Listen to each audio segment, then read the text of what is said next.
For a bit further discussion from Manchester as well, Stephen Lynch, he's a former Conservative press advisor. Stephen, if we do get the announcement that we're all expecting now to scrap the northern part of HS2, does this go down as one of the biggest comms errors in recent history? Because it's all anyone's talked about for the last 2 or 3 days. If the decision was coming, why didn't they confirm it before conference?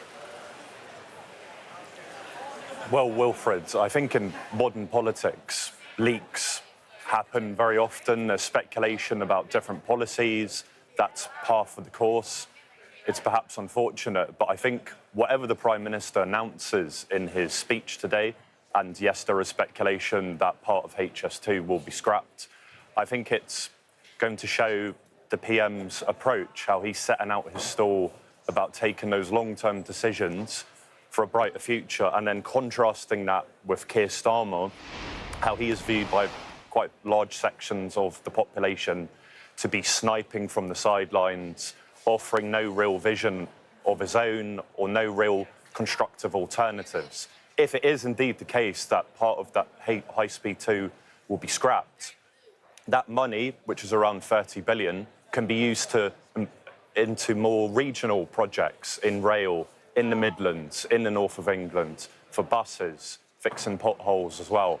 So some people in the country are perhaps a bit sceptical of the grand projects, which become very expensive over time when objections are raised. And actually, it's focusing on things which people really care about, which are more impactful of them in their local communities. But if you had been advising the press team or the Prime Minister directly on this, once it was leaked, would you have said, get out ahead of this? Because no one else has talked about anything else for the last 2 or 3 days when there have obviously been other speeches and other policies discussed. It's definitely the case that has been a big topic of discussion at conference. As I say, leaks happen from time to time. A lot of the time they're accidental. But the Prime Minister, what he would say and his team would say is he's going to make decisions like this, having looked at the issue in detail, at length. He's not going to be bounced into making a decision because of press speculation, of outside commentary, if you like. He would say it's very important that we get the decisions right. An example of that is his recent announcements on net zero. It was something he took a lot of time to consider. And yes, he received criticism from people.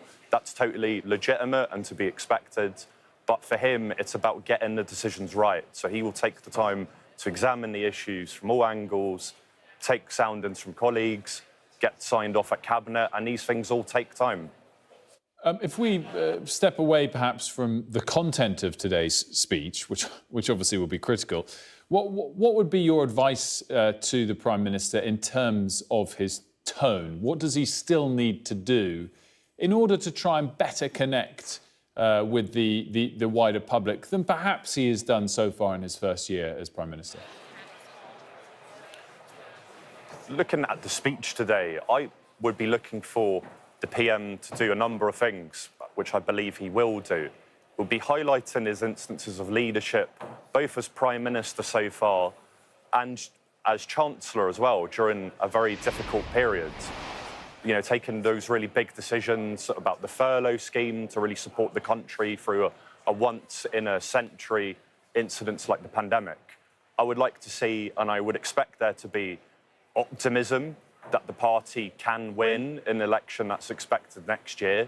There is still scepticism out there about Keir Starmer's own leadership and whether Labour really have the plans. There's a lot of undecided people. So I would like to see optimism as well. And I would expect there to be more detail about this difference in approach, which the Prime Minister is setting more and more details out about as we approach the general election year in 2024.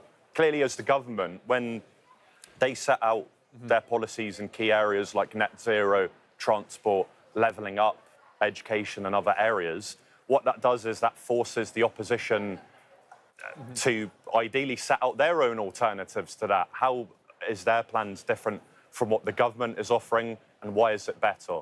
And it prompts more scrutiny from the media and journalists, of course. So I would expect and hope to see all those things in the speech. Stephen Lynch, thanks so much for that. Much appreciated. We were just showing you, of course, there a live shot of the conference hall. We're expecting the Prime Minister's speech from about 11:40 a.m. We'll have full coverage for it. Now, one interesting thing, of course, for that live picture is that it's a backlit screen behind the Prime Minister, not a board with letters stuck on it, which means the letters can't fall off. I guess you could have some kind of technical glitch and the letters could change somehow. But anyway, the Prime Minister due to speak at 11:40. We'll have it for you live.